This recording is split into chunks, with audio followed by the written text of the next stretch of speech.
tous les lundis jàppale na moom moo leen di accompagner ngir gindeeku leen ci wàllu actualité biir réew wala bitim réew te nañu fasciné ci fa tànn li nga xam ne moom moo di sujet bi ñeel coup d'état bi am ci Niger gis ngeen ne jamono jii mën nañ jàpp ne gàllu góosi na loolu ci Afrique bu demee ba France fi mu ne moom teg na ay mbiram CEDEAO mu mel ni da koy biral waaye jamono ji Afrique sa ngémbu na xamuñu fan la ñuy féetewoo moo nekk sa sujet du jour ñu fas yéene waxtaanee ko ci chronique du jour Mame Birame Wathie. waaw tout à fait soxna Aïcha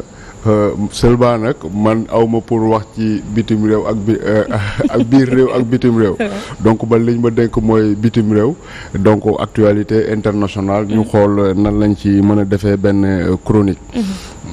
bu ñu waxee actualité internationale nag fi ñu toll nii ñëpp xam nañu ne li nekk au devant de la scène mooy li nga xamante ne ni xew na au Niger donc ma bëggoon a tout juste commencer rek par expliquer loolu naka la mën a nekkee ci Afrique bi nga xamante ne ni à un moment donné ñu bëri ñu ngi doon wax ne la démocratie est en marche kenn xaaratul tey un coup de force tax pouvoir bi di changer ay loxo. donc ñu gis également CEDEAO nu mu réagiré ba démb à minuit moo nekkoon seen fin ultimatum bi nga xamante ne ni joxoon nañ ko autorité nigériennes yi pour que ñu céder le pouvoir daal di réinstaller le président Bazoum bi nga xamante ne ni coup d'état nañu ko donc pour tàmbale dama bëggoon d'abord expliquer aux Sénégalais lan moo tax coup d'état boobu possible. lan moo ko wundu mais lan moo tax également mu possible parce que Niger bii ni mooy 5e coup d'état boo xamante ne ni am na fa bu yàggul dara en avril 2021 am na tentative coup d'état boo xamante ne ni amoon na fa mais mujjul sotti loolu nag nan la possible ñu ne toog nañu tey en Afrique de l'Ouest ba am na changement de régime te li ko indi nekkul ay élection mais coup d'état xam nga président bi nga xamante ne ni moo fa jógee avant Bazoum di le président Issoufou moom ku mu wuutu au pouvoir muy Tandian dafa def ñaari mandat mu ne ñaari mandat yooyu doyu ko il faut que mu modifier la constitution pour am un 3e mandat bi loolu amee ci la coup d'état am au Niger ñu jëlee ko foofu bi ñu defee une petite période de transition organiser waat ay élections ki nga xamante ni mooy Issoufou daal di koy remplacer nekk maintenant président de la République léegi ñoom ñu def benn seetlu maanaam que coup d'état yooyu nga xamante ne ni dafa bëri Niger souvent li ko fay indi mooy militaires yoo xamante ne ni dañoo mer ne dañuy jël nguur gi léegi ñu ne pour def de sorte que militaires yi dootuñu am pouvoir bay def coup d'état ñu ne dañuy mettre sur place lu ñu tuddee une garde présidentielle boo xamante ne ni comme nu ko turam di wuyoo son rôle mooy fexe ba assurer la protection du président de la République de sorte que militaires yi nga xamante ne ni souvent ñoo doon def coup d'état yi dootuñu am possibilité daal di def coup d'état yooyu. parce que duñu am accès ci président bi. tout à fait non seulement duñu am accès ci président bi mais également am na une force boo xamante ne ni am na doole de sorte que même armée bi su bëggee yëngatu. garde présidentielle boobu dina ko mën a téye te boo seetloo avril 2021 bi may wax noonu bi le président Mohamed Bazoum di doog agsi au pouvoir quelque temps après mu def prestation de serment ci avant mu koy def sax la ñu noté que ay militaires jéem nañu jël nguur gi malheureusement pour ñoom garde présidentielle bi nga xamante ne nii le président Issoufou tegoon na ko fa en 2011 pour que coup d'état dootul amati ñooñu ñoo résister daal di fay coup d'état boobu léegi mu nekk quelque part benn armée dans l'armée puisque nee nañu bëggatuñu coup d'état jóge ci militaires yi léegi dañuy teg une garde présidentielle jox ko kattan goo xamante ne nii militaire bu jóg quel que soit ton rang mënuloo fexe ba def foofu coup d'état malheureusement nag pour Bazoum garde présidentielle boobu nga xamante ni créé nañ ko en 2011 te Issoufou créé woon ko pour tere militaires yi ñu agsi ci moom ñooñu ñëw mujj def coup d'état bi je sais pas ndax comprendre ou pas donc garde présidentielle boobu nga xam ne dañ koo jox doole de sorte que militaires yi du ñu mën a agsi ci président bi ñooñu ñoo mujj def coup d'état bi loolu amee ñu gis très rapidement que dafa am benn genre confusion. boo suivre yenn médias occidentaux yi sax ñu ngi doon continuer di wax tentative de coup d'état puisque jàppoon nañu ne puisque garde présidentielle bi nga xamante ni Abdourahmane Tiani moo ko jiite. coup de force bu mu def il n'est pas question que militaires yi di ci ànd ak moom ci confusion boobu la ñu liiree benn communiqué boo xamante ne ni état-major Niger yëpp ñoo ko signé di wax ne pour bañ deret tuuru ñoom ak ànd nañu ci coup d'état bi nga xamante ni garde présidentielle bi def na ko. xam nga mooy ce qui se passe en Afrique rek quelque part yow da ngay am comment dire benn doole boo xamante ne nii teguloo ko en réalité ci sa popularité teguloo ko ci askan woo xamante ne ni dañoo taxaw dooleel la ci li nga ko teg mooy am nga armée bu dëgër am nga police bu dëgër wala am nga garde présidentielle bu dëgër parce que lii ma lay wax nii ci Niger boo seetloo Guinée bii ñu dendal Conakry moo fa am à un moment donné kii nga xamante ni mooy le président Condé créé na benn force spéciale boo xamante ne nii jox na leen moyens yoo xamante ne nii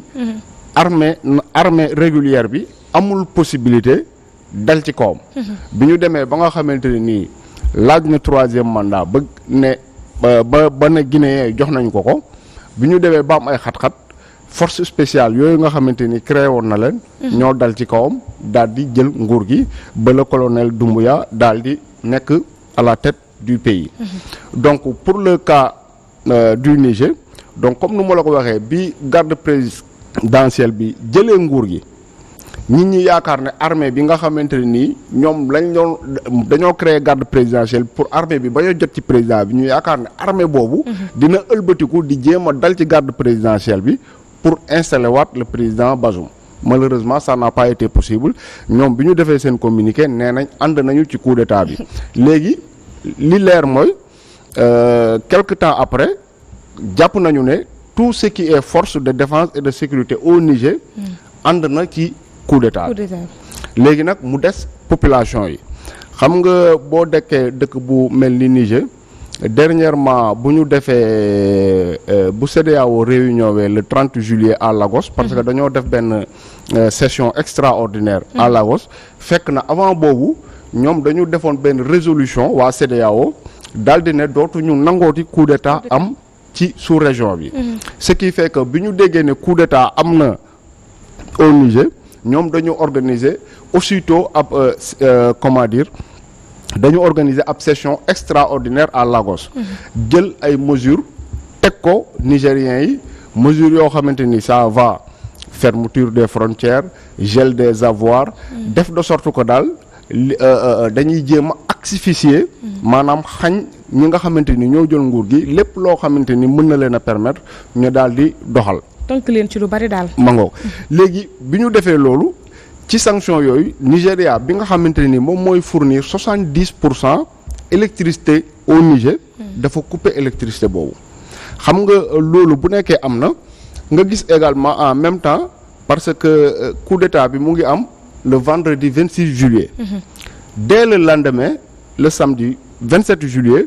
ñu ne en France le président Macron woote na benn conseil de défense Nigéria ci boppam tamit daal di couper électricité bi nga xamante ni moom lay jox Niger dans ce cas de figure dama ne quelque part ñoom ñoo suscité popularité bi nga xamante ne ni régime bi nga xamante ni moo jël nguur gi am na ko puisque bu nekkee ne dañu ne teggi nañu président bi fi nekk ku mel ni France jóg taxaw ku mel ni Nigéria jóg taxaw ñoom ñaar ñëpp ñu jëlandoo ay sanctions mais Niger bi nga xamante ne ni tey moom mooy 4e producteur d'uranium 4e producteur d'uranium au monde moom amul électricité ba ci Nigéria lay compter pour mu mën ko jox courant xam nga loolu ça pose problème ça moo tax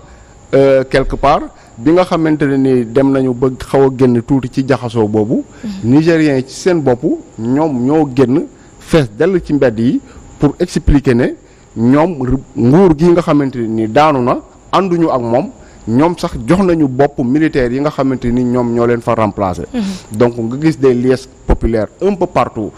au Niger ce qui fait que quelque part loolu moo asseoir benn légitimité boo xamante ne nii ñi nga xamante ni ñoo def coup d'état bi mujj nañu ko am puisque nigériens yi dañ leen a soutenir ci loolu nag la waa CEDEAO comme d'habitude ñu ne comme nu ma la ko waxee sànq dañoo tegoon benn résolution ne coup d'état dootul amati ñoom bi ñu réunion à Lagos au Nigeria tout à fait ñu lancé benn ultimatum daal di ne may nañu junte bi maanaam ñi jël nguur gi ba dimanche 6 août pour ñu réinstaller waat Mohamed Bazoum sinon écarté wuñu def une intervention militaire. alors intervention militaire boobu avant ñu cee dugg sax. tey ci sa schéma bi ma ko déggee yëpp gis naa ne que ni askan bi dañoo dem sax ba mujjee ànd ak ñi nga xam ne ñoom ñoo coup d'état kon c'est-à-dire askan bi musut a ànd ci doxalin bi nga xam ne nii Bazoum da ko doon doxee ci réew mi. peut-être lii déclic la ci ñoom pour ñu mën a xam exactement seen féetewoo kon bu situation boobu demee noonu est-ce que CEDEAO waru mën a reculer un peu xool def benn aperçu bu yaatu balaa moo doxalee ni mu bëgg a doxalee. tout à fait déjà lu ñu war a njëkk a expliquer mooy. CEDEAO ci ay texam amu ci benn article boo xamante ne ni permettre na ñuy def une intervention militaire ci dëkk bu mu munti doon pour ne dañuy rétablir un président bu ñu coup d'état. Ah bon? amul may nañu leen ñu assurer la paix. comme ni ñu ko defee Sierra Leone def ko Libéria may nañu leen ñuy xeex contre le terrorisme mais pour réinstaller un président loolu bokkul ci seeni charte. déjà sax. CEDEAO quelque part man maa ngi doon wax ne bi dañ ko war a dindi daal di koy remplacer ak paix puisque nekkatul communauté économique communauté politique la li nga leen di gën a dégg ñuy wax mooy président bi fal nañu ko dafa war a toog ba mandatam jeex il n'est pas question que ñuy ñëw di ko coup d'état alors que en réalité bi ñuy teg CEDEAO dañu ne woon dañuy permettre aux 15 États membres raffermir l'économie. tout à fait permettre à leur population ñu mën a am yenn échange yoo xamante ne nii xëy na comme ni ko soxna si waxee sànq yenn prix yi du poser problème à certains pays bu ñu demee ba nga xamante ne nii circulation des personnes et des biens fluide na de sorte que lu am Nigéria Sénégal mën na si jot tey wala suba lu am Sénégal également mën nañ ci jot waa Bénin mën nañ ko jot wala waa Togo loolu moo taxoon ñu ne dañuy teg CEDEAO. alors li ma jaaxal peut-être CEDEAO bi taxawaay bi mu taxawee nii ci diggante coup d'état bi am ci Niger gisuñu ko vraiment ci bu Mali bi wala bu Burkina bi peut-être xanaa situation yi ñoo nekkul benn wala. waaw situation yi du benn déjà. puisque Niger dafa occuper benn position stratégique déjà ensuite Niger. tey bu ñuy compter les pays les plus pauvres dañ naan mooy 189e sur 192 pays 189e kon mun nañoo wax ne ñetti pays la raw te pourtant mooy wax naa la sànq ne mooy 4e producteur d'uranium au monde. ce qui est paradoxal. Niger boobu. c'est scandaleux. Niger boobu am na or dernièrement découvrir nañ fa pétrole. te pourtant maa ngi toog xadis laa di ko wax ma ne ko uranium Niger mooy leeral tey France soo fa demee seen électricité 70% de leur électricité ci centrale nucléaire yi lay jóge centrale nucléaire mënul daw sans uranium donc uranium Niger boobu moom moo leen di permettre ñuy leeralu waa France te pourtant Niger ñoom ay ndéef la ñuy toggee déedéet xam nga loolu rek soo ko waxee jeexal nga wax ñoom ñooy leeral France te boo demee seen dëkk ndéef la ñuy toggee ñu ci bëri bokk ce qui fait que mu nekk ba pare courant as tuut gën ci am mu ngi jóge Nigéria 70% électricité seen dëkk Nigéria lay jóge tey jii nii soo fa demee pratiquement sur 10 maisons 2 yi dañ leen a coupé amuñu courant wala sax benn bi laay wax donc mu nekk une injustice boo xamante ne ni Nigériens yi dañ ko yàgg di dund mais mënuñu ko kaas puisque xam nga dañu bëgg a tàmmal la démocratie à l'occidental maanaam chaque 5 mois chaque 5 ans chaque 7 ans dañuy organiser ay élections daal di ne kii kat la ñu fal moom mooy président bi alors que élection yooyu noonu ça ne reflète pas pour man wonewul bëgg-bëggu askan wi réellement puisque même le Bazoum là bi ñuy wax mais ñu bëri ñu ngi naan c'est pas un Nigérien mais ab Soudan ab Libyen la boo xamante ne nii français yi ñoom ñoo fexe ba teg ko à la tête du Niger. Donc comme pour répondre à ta question, donc ay élection lay doon ñu ne le président là a été élu démocratiquement, mais bu nekkee ne élection boobu li ko laytaay mooy popularité le leader politique nga xamante ne ni nigériens yi bëgg nañu ko, moom la ñu tànn pour que mu téye seeni destinée, loolu amul. Souvent li ñuy def mooy benn genre mascarade boo xamante ni ay élection la ñu koy tuddee, ñu xool kenn koo xamante ni am na les moyens, bëri na am na lobbying yoo xamante ni dugg na ci quelque part ñu xàllal ko yoon gi ba mu agsi à la tête du pays sans pour autant am légitimité populaire boo xamante ni war na mën a permettre ñu naan kii kat c'est le président de la République. Alors Pierre-Edouard Faye yaa ngi suivre Mame Birame Wathie, mais man j'ai envie de te poser cette question là peut-être mooy compte tenu de lii nga gis ni yëpp tey est-ce que mën nañ jàpp ne Niger fii lay jaaree am déclic ba faw, parce que gis nañ ne que c'est vrai que ay puissance ñu ngi koy attaqué, bu ci mel ni waa kuréelu CEDEAO, mais aussi ay puissance ñu ngi taxaw pour jàppale ko, bu ci mel ni Mali, bu ci mel ni Burkina Faso, bu ci mel ni aussi Algérie ak Mauritanie aussi bi yegg si langue gi. Est-ce que aussi du renverser un peu la tendance? Oui, certainement, parce que tey booy xool CEDEAO déjà commencé na tas, am na fissure bu mag bu ci am, ndaxte Mali, Burkina Faso, Guinée mooy dëkk yi xam ne moo am coup d'état récemment, ñoom ñëpp dañoo ñëw di jàppale la junte au pouvoir au Niger. Bon, Sénégal ñoom nee nañu ils sont dans les dispositions pour bu CEDEAO lancer l'assaut final, ñoom ñu bokk ci te loolu pour man ba tey erreur la, parce que tey jamono yi ñu nekk surtout le Sahel qui est devenu actuellement je dirais une zone de non-droit. Sahel c'est de Dakar à Djibouti, booy xool en l'espace de deux ans pratiquement am na 3 ou 4 ou 5 coups d'état yi fa am. Donc tey pour la survie même de cet espace-là géographique qu'est le Sahel, je ne pense pas que l'assaut bi nga xam ne moom la CEDEAO prévoir nekk na lu baax pour nos pays. Bon, défi bi majeur bi donc mooy la CEDEAO, est-ce que dina mën a génn ci épreuve bi nii. Bon, Guinée bi plus ou moins amoon na coow génnoon nañu ci, Mali bi amoon na coow génn nañu ci, mais fii nii les positions sont tellement, les deux camps sont tellement braqués, dañoo braqué wu de tellement, surtout waa Niger actuellement ñoom nee nañu par A ou B seen coup d'état boobu ñoom c'est consommé et que c'est définitif. CEDEAO ñoom nee nañu leen c'est pas ça, joxoon nañ leen ultimatum, il l'a rappelé tout à l'heure que bi nga xam ne expiré na ce dimanche. Donc actuellement c'est le suspense, ñëpp a ngi xaar CEDEAO finalement lan lay décider, et je pense que le président nouvellement installé du Niger, il veut marquer son territoire, parce que yaa ngi def prestation de serment 2 mois 3 mois maximum, tu veux engager une guerre sous-régionale. Voilà, donc je ne pense pas que ce soit une bonne idée pour lui, et je ne pense pas également que ce soit une bonne idée pour lui d'ailleurs d'inaugurer son mandat. Donc pour man actuellement donc ñi ko mën war nañu mën a jël leur bâton de pèlerin ba ñu jéem a xool les deux positions gën leen rapproché, mais l'escalade bi ma gis nii daal bu ñu ci jógul mën na indi benn tension boo xam ne tey du baax pour la sous-région ouest africaine. Oui, la stabilité du Sahel wax na ko léegi qui est menacée déjà. Bu ñu nee Sahel aussi Sénégal da ciy imprégné wu directement, donc on se sent naturellement visé, et membre également de la CEDEAO. Est-ce que waruñoo tiit un peu? Non, xam nga CEDEAO, la CEDEAO a tout faux. Déjà Niger ak Mali boobu ak Burkina dañu am frontière commune boo xamante ne nii ñi ñuy woowe ay terroristes fa la ñuy doxantu tout le temps, def ko une zone de non-droit. Bu nekkoon CEDEAO li muy wax dëgg la ci moom, dañ doon xool nu ñuy constituer une force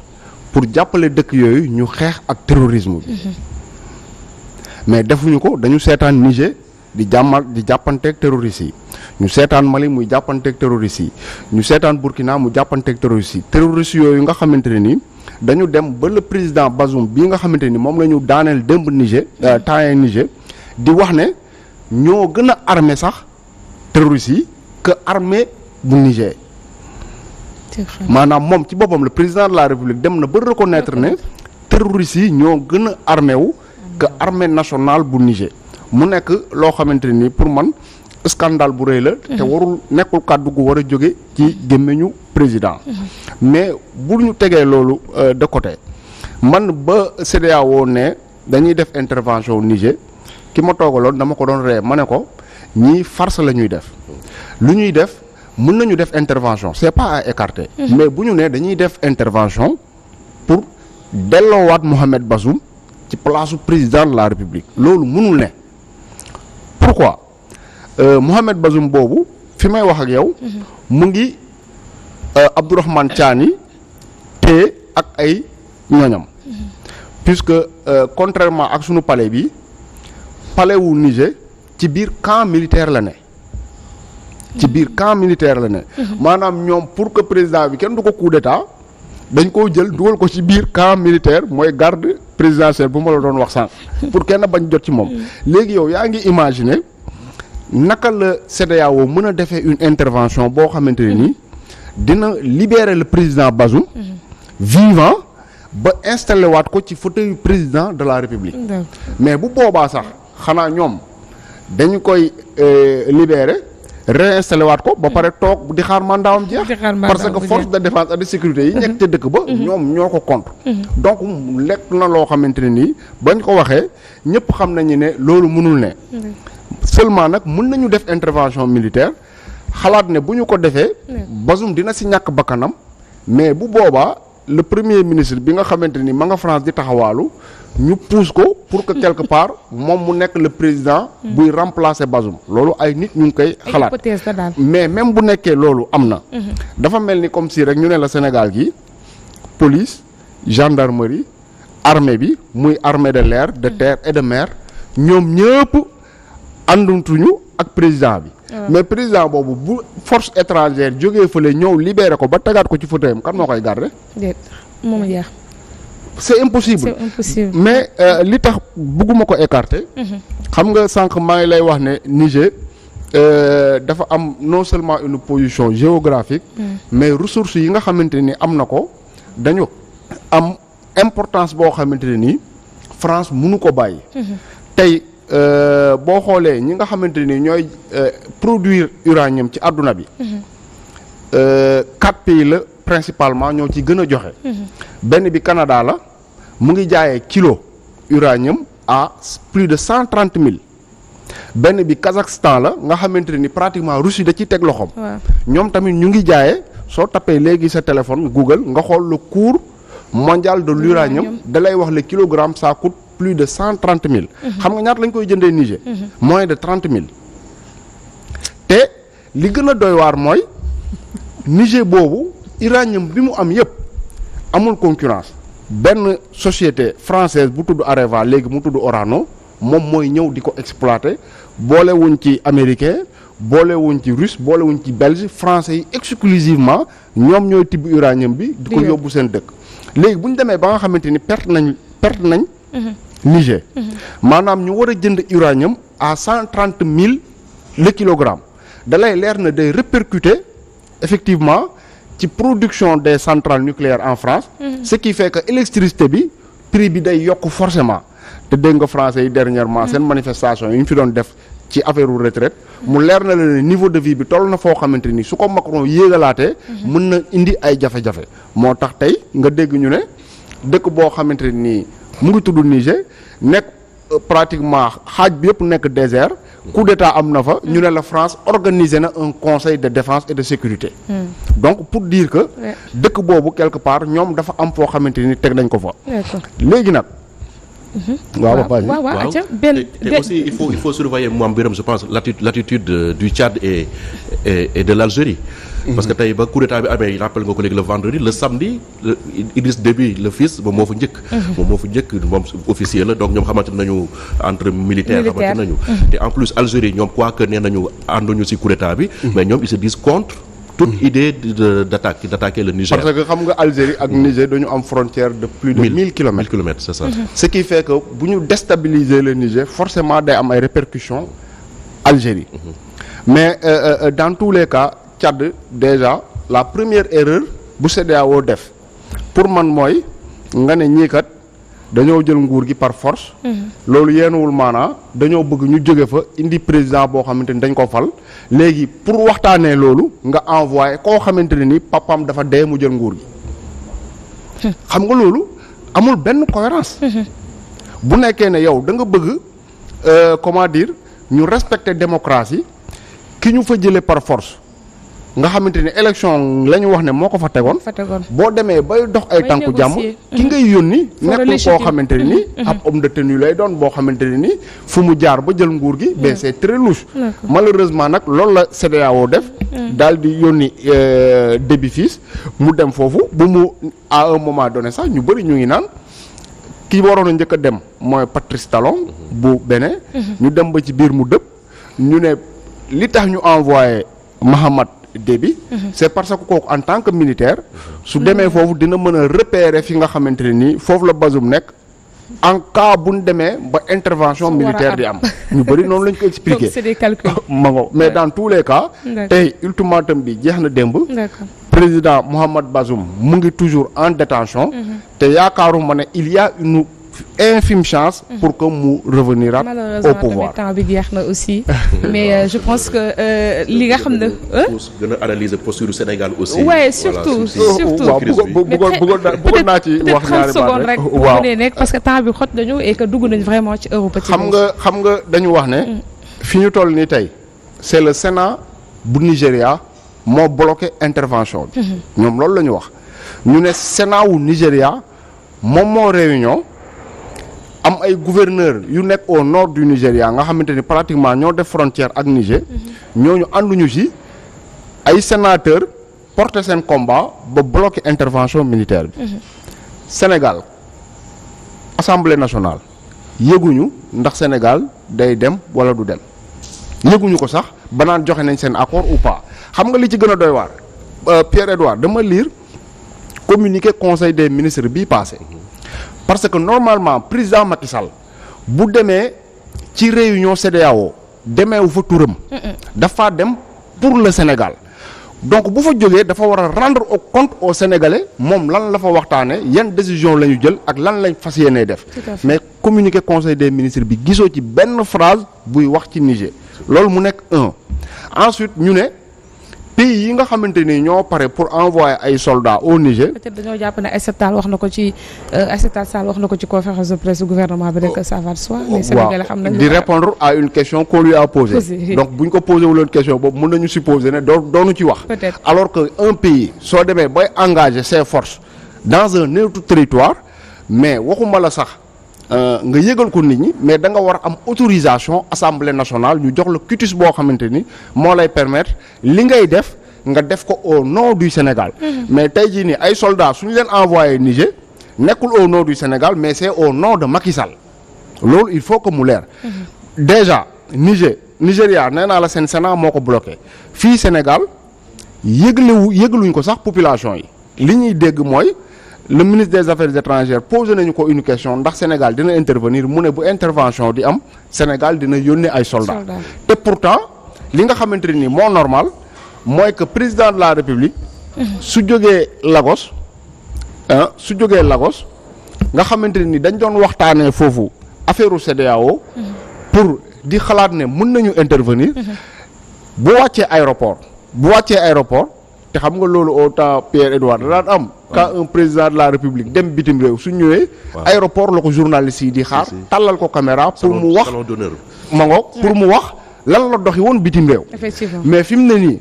loolu pratiquement dañ ko effacer de la tradition républicaine RTS ak beneen chaîne télévision ñoo ci yem kenn du taxaw aéroport bu président de la République di ñibbisi pour mu wax leen lan la doxi woon bitim réew à notre nom parce que avion présidentiel bi nga xamante ni le président Macky Sall moo ko yor avion présidentiel lu Sénégal la donc su demee di ci doxi mission su dëppee dafa war a wax au Sénégalais li mu doxi woon lan la malheureusement nag loolu amu ci informé wuñ Sénégalais Assemblée nationale yëgu ko Sénégal ne day envoyer ay troupes te li ci gën a doy waar soo xoolee carte de l'Afrique boo xoolee carte de l'Afrique pays yi wax ne dañuy envoyer ay troupes au Niger yëpp bokkuñu fu ñu positionné wu par rapport au ak Sénégal je veux dire que Côte d'Ivoire ak Nigéria bi nga xamante ni nee nañ dañuy envoyer ay troupes soo xoolee la carte de l'Afrique dëkk yooyu ak Sénégal y a le Niger y a le Mali y a la Guinée bu nekk seen diggante tey bu Sénégal doon envoyer ay troupes au Niger naka lay def ci géej gi la ñuy jaar dem defi virage ci suuf si et impossible ñu jaar fa d'autant que ñu ngi fàttali léegi que Mali ak Burkina Faso wax nañ très clairement que bu ñu attaqué Niger dafa mel ne dañ leen a déclarer la guerre. Effectivement alors jaajëfal la bu baax a baax Mame Birame Wathie ci chronique du jour bu am solo bi et je pense que la question géopolitique li jëm ci wàllu Niger moom gars yi comprendre nañ ko bu baax a baax tey grâce à toi jërëjëf merci beaucoup di la jaajëfal bu baax a baax on se donne rendez-vous lundi prochain inchallah ci beneen chronique boo xam ne Mame Birame Wathie moom moo koy defal di jaajëfal nag toute la team du jour ñi nga xam ne ñu doon gunge depuis en tout cas 7 heures on rappelle que ñu ngi waroon démarrer depuis 6 heures mais par contrainte temps bi ak aléa du direct et puis ñu ngi leen di promettre que demain inchallah 6 heures dinañ fi ñëw ànd ak beneen team du jour pour vous accompagner ci lu jëm ci le réveil des sans voix la ñu woote ngeen yeewu gindiku waaye aussi xam li nga xam ne moom moo di actualité bi doole ko ci ay différentes rubriques yoo xam ne dañ leen ko jagleel file ci plateau bi jaajëfal bu baax a baax nag ñi nga xam ne ñoo jàppoon ci coordination bi ak réalisation bi yëpp ba mu daal di yemb Pierre-Edouard Faye pour la coordination et la réalisation di la jaajëfal bu baax a baax